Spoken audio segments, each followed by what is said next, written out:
কোনো মেয়েই চায় না যে আসলে খারাপ হতে, কিন্তু সমাজের কারণে আসলে অনেক অনেক মেয়েরা আছে যেগুলো ধরেন খারাপ হয়ে যায়। যেমন সমাজের আসলে কিছু কিছু লোক আছে যে ফ্যামিলিতে বাপ মা ঝগড়া করে, ঝগড়া করার পরে বাপে হয়তো অন্য জায়গায় বিয়ে করে, বিয়ে করার কারণে বা গাঁজা মতে লিপ্ত থাকে, লিপ্ত থাকার কারণে ওই সংসারে যদি কোনো মেয়ে থাকে তাহলে ওই মেয়ে আস্তে আস্তে যখন বড় হয় তখন মানুষের কাছে বিভিন্ন কথা বা মানুষের কাছে বিভিন্ন খারাপ প্রস্তাবের কারণে আসলে মেয়েরা খারাপ হয়ে যায়। কারণ যখন একটা ফ্যামিলিতে যখন বাপ মাই যখন ভালো করে থাকতে পারে না, তখন ওই ফ্যামিলির ছেলে বা অথবা মেয়ে কিভাবে থাকবে?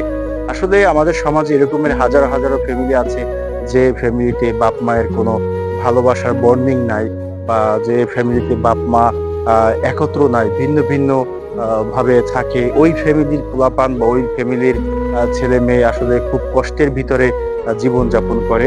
আর হচ্ছে তাদের কষ্ট কেউ বুঝতে পারে না, আর দ্বিতীয়ত হচ্ছে কেউ বোঝার চেষ্টাও করে না।